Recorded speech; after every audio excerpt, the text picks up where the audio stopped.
Қайырлы күн достар, біреуіміз білсек, біреуіміз білмейміз. iPhone телефонында Wi-Fi-ді қалай шашуға болады?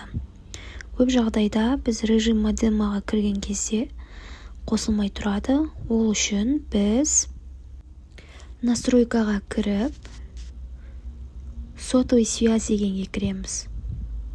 Одан кейін сотовая сеть передачи данныхқа кіріп, режим модема деп тұр. Осы жерде менде уже жазылып тұр интернет Билайн KZ деп.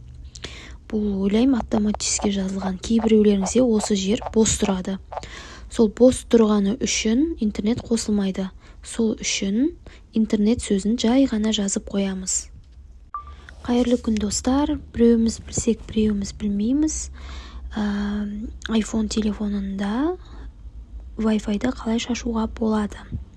Көп жағдайда біз режим модемаға кірген кезде қосылмай тұрады. Ол үшін біз настройкаға кіріп, сотовый связь дегенге кіреміз.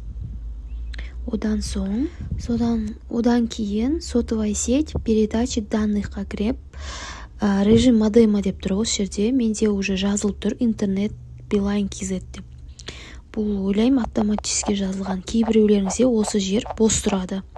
Сол бос тұрғаны үшін интернет қосылмайды. Сол үшін интернет сөзін жай ғана жазып қоямыз.